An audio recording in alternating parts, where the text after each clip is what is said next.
Hello and welcome to another Bearded Geek toy review. In today's video we've got a Doctor Who themed unboxing. I wonder what could be in this box from Character Options. Stay tuned and we'll find out.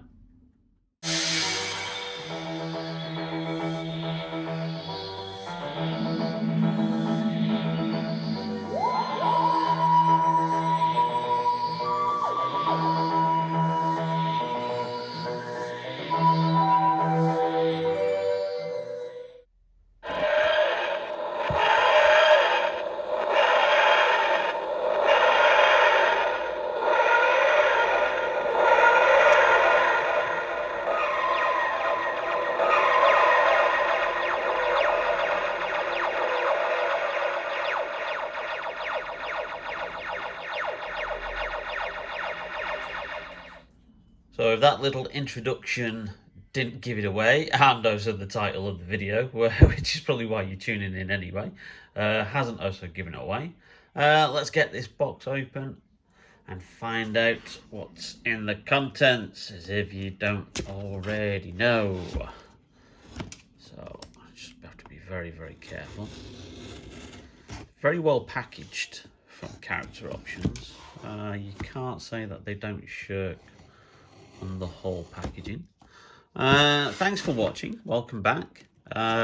Please leave a like and subscribe if you haven't already subscribed. It really does help out the channel. We're really ramping up to the subscribers now. We're up to 137, I think, at the time of filming of this video.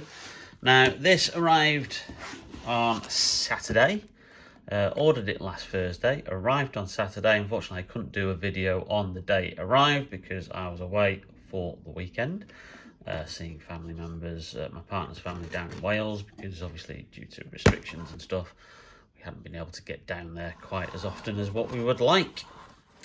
So here we are on a Tuesday, filming this video on a day off where I'm not working. Okay, so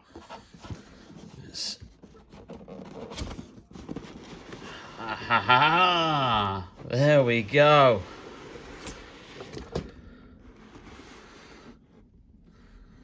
Doctor Who Character Online exclusive, the second Doctor and electronic Tardis from the Abominable Snowmen, 1967 collector's series set with light and sound FX. So this was announced very early last week. I did an announcement video, and then it went up live on the website, I think on the day I did the video, which I think was the Tuesday, if I remember rightly.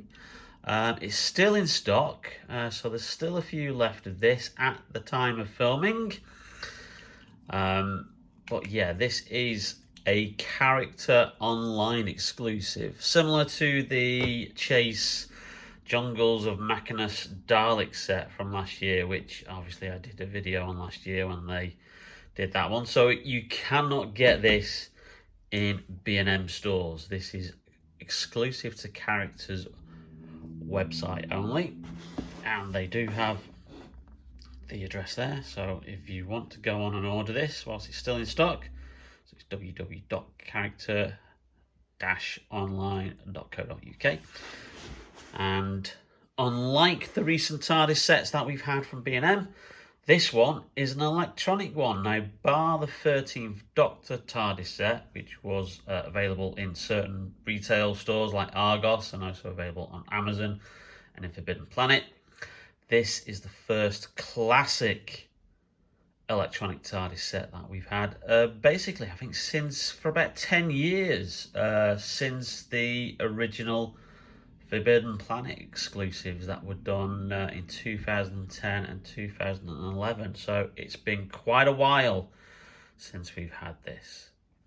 So without further ado, let's have a look at the packaging. So again, all in the current logo of the show, and it gives you some details of the story on the back. So if you want to have a freeze frame of that, it gives you the full synopsis. First broadcast in November 1967, The Abominable Snowmen is one of the iconic lost stories of Patrick Troughton's tenure as the Second Doctor. The story is very unusual, features a lot of inconsistencies in terms of its production. Supposedly set in the Himalayas, on arrival the Tardis scanner shows snow falling heavily, but once outside there's none, and that's really down to the fact that obviously they couldn't go to the Himalayas to do location filming, so they actually filmed in Snowdonia in Wales. Now, there you go. You can read the rest of that there.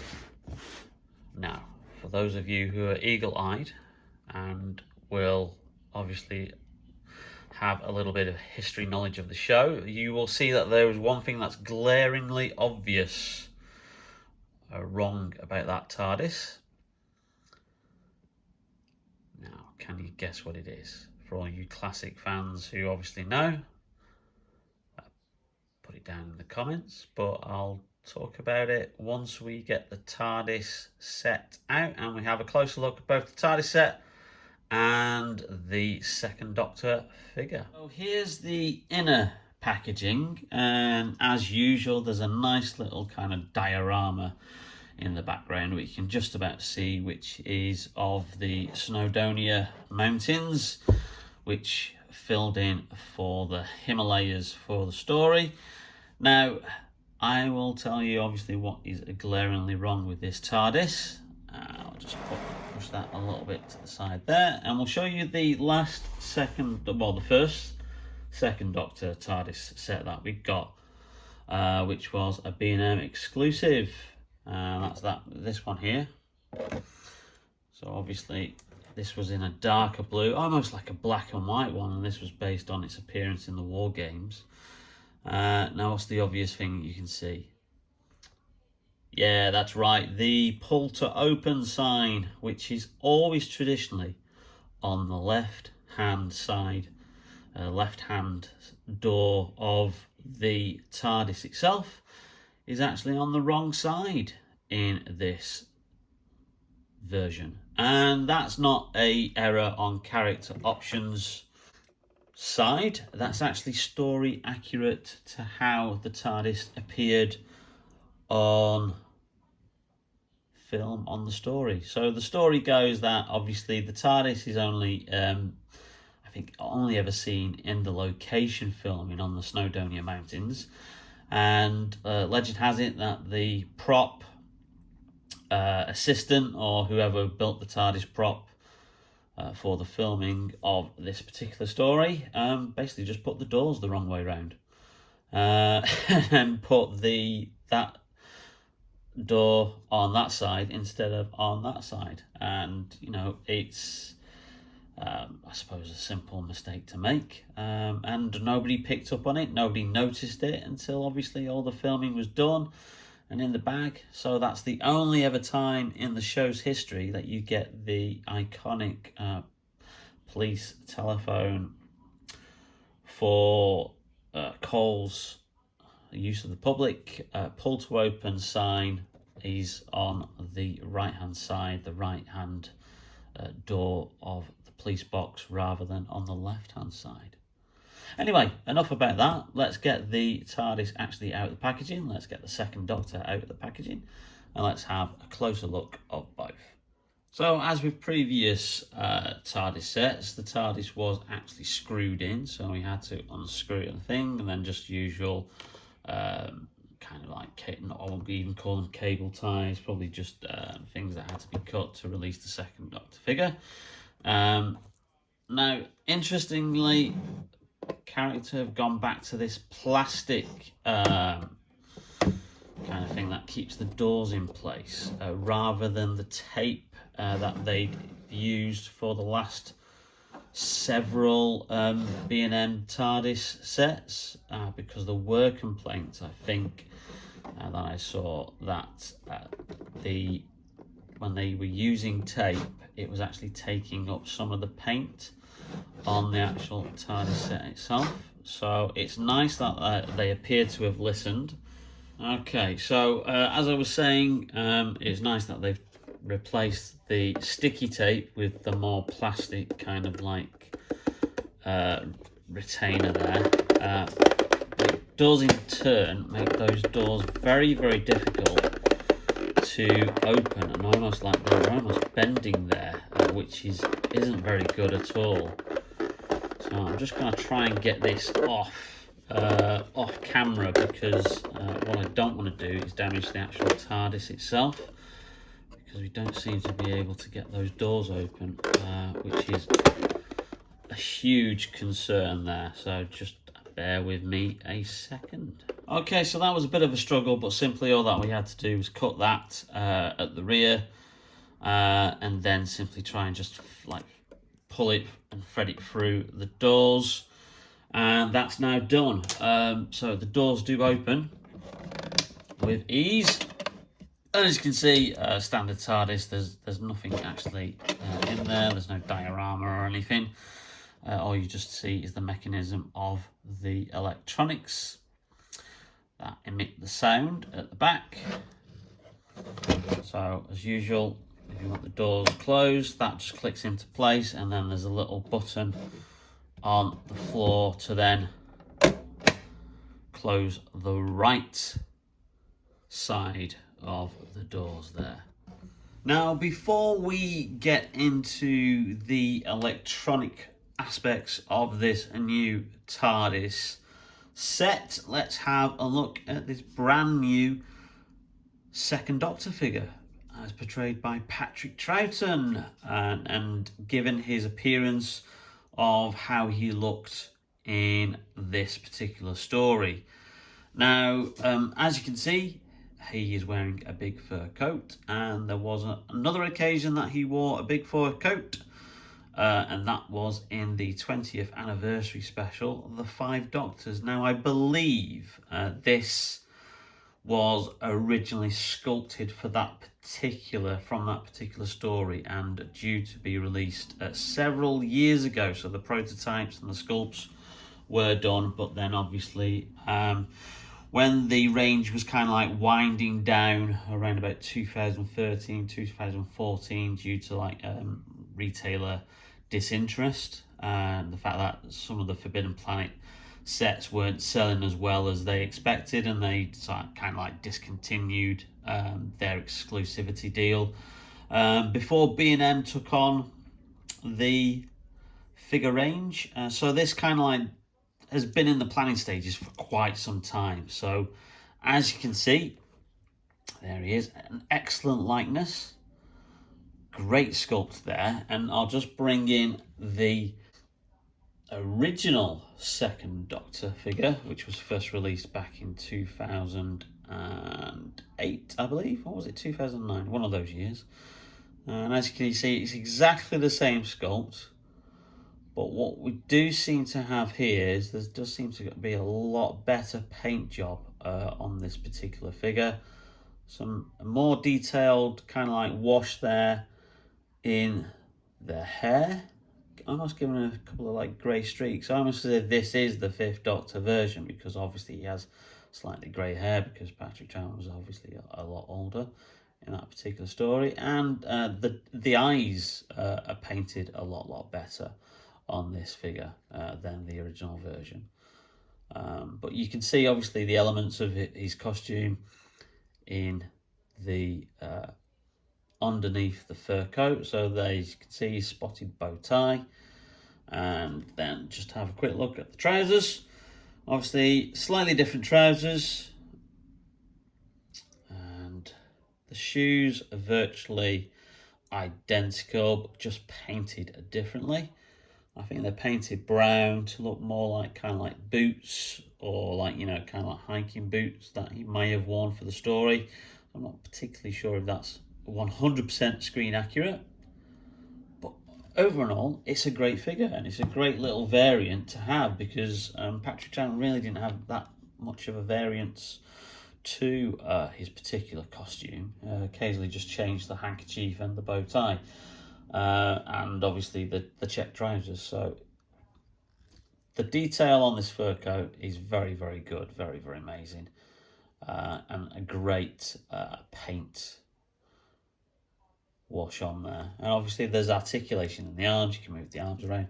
A bit restrictive there, you can't move those arms out as much as what you would want them to. If you do, you know, want him to particularly like move it round, because obviously it is getting in the way there.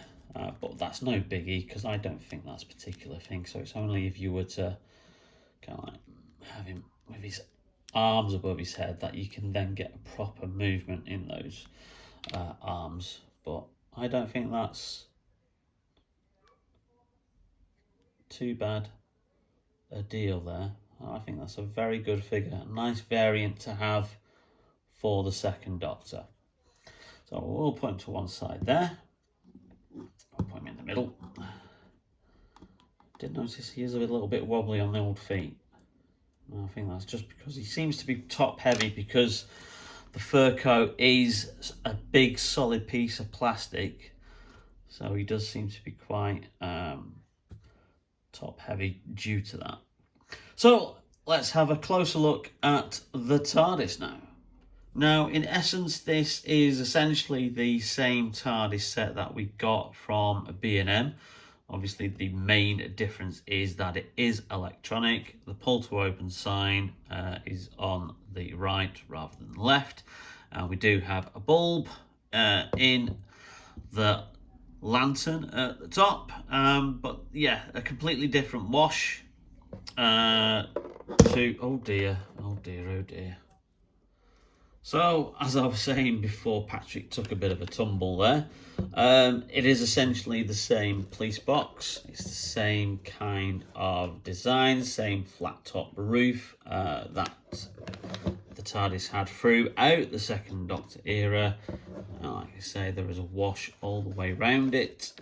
And as per usual, you know, again, you know, that has you know, the electronic kind of speaker there, but that panel doesn't come off because the B&M version wasn't electronic.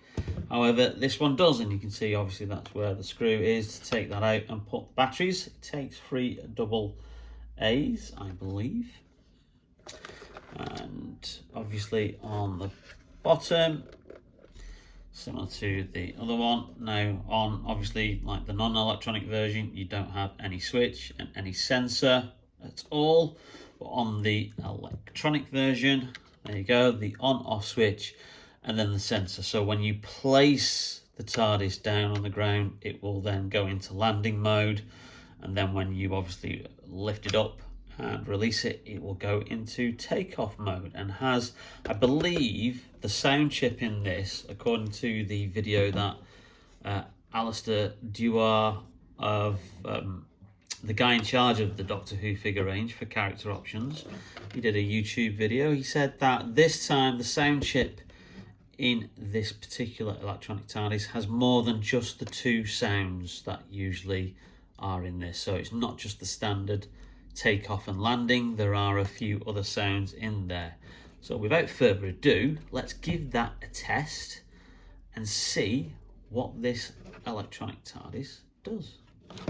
Now we have an instruction booklet here, obviously because this is an electronic TARDIS, which obviously gives the details inside. Now I did actually, apologies, get it wrong in the previous couple of minutes earlier. I did say it was double A's and it's not, it's triple A's. So I've got my triple A batteries here. And obviously it tells you how to open the panel up, put those in, and then gives you obviously how you can open and close your front doors. And then how the takeoff and landing sound, FX and lights work. And then obviously it has a sleep mode as well if you don't use it and you keep it switched on for a period of time. Okay, so let's get these batteries in.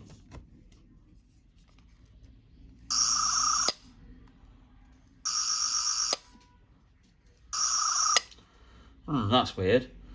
Yeah, the sonic screwdriver's not working this time.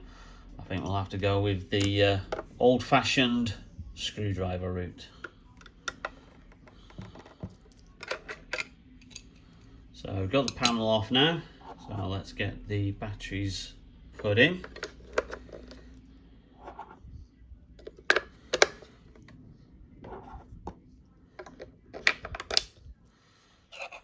Let's get that panel screwed on again. Okay, so the panel is on, so let's flip it over and switch to... Oh, it's already on the on switch. It was already on. Okay. Okay, here we go.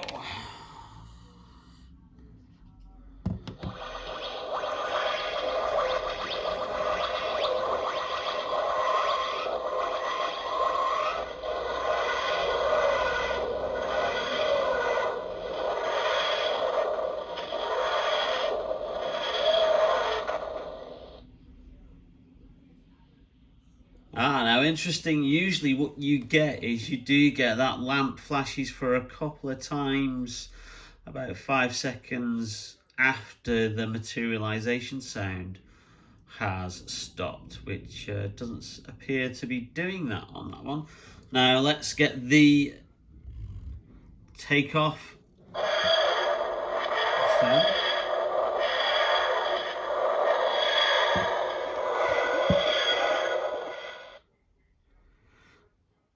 There you go. So the lamp is flashing there. And then we'll put it back down again.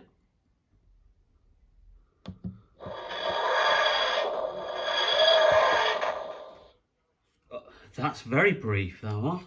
Very, very brief. So I think they were right with obviously just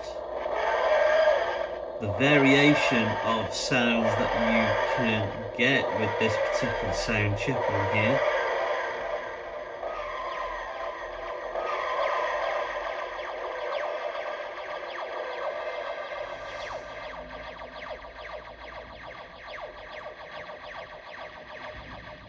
There's a different version. Apologies for the rumbles in the background, if you can hear that, because a huge thunderstorm is just currently going on. So apologies if you can hear that in the background.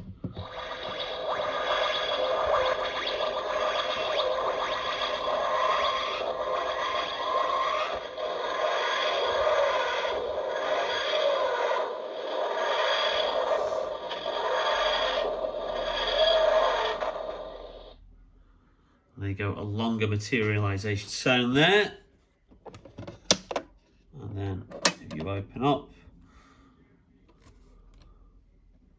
no sounds with the inside of the TARDIS like you got on some of the new series versions.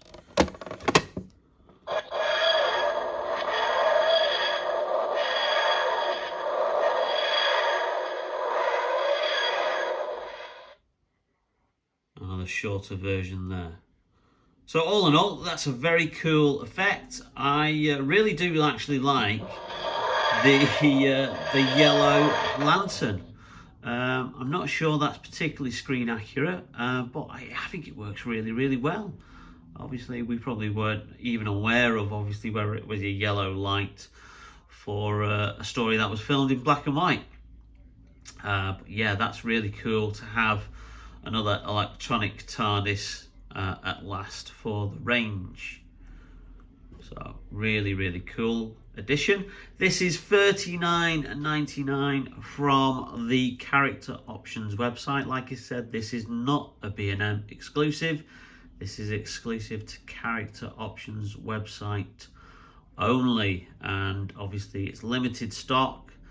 I think they're roughly made, I don't know if it's 3,000 or 5,000, so it is a limited edition, and when the stock is gone, it is gone, and you'd probably have to then resort to the secondary market for this particular TARDIS. So it's still in stock as of filming today, which is the 26th of July.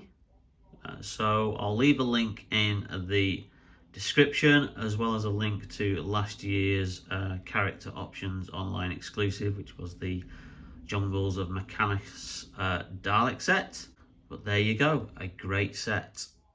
So thank you again for watching, and hope you liked that video. Channel update now. I'm planning to do a live stream on Saturday evening, which is the 31st of July. Gonna start roughly around about 7 o'clock. and hopefully get to show you some of my vintage Star Wars collection. So I would love it if you could join us for that. But in the meantime, take care, stay safe, and we will see you soon on Bearded Geek Toy Reviews. See you later.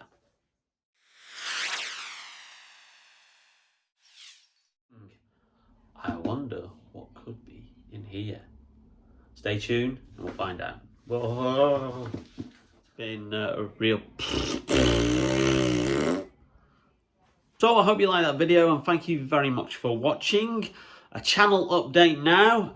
I am planning to do a live stream on Saturday the 31st of July. Oh God, let me just get that right. Yeah, Saturday the 31st of July. I better film that again, oh, shocking.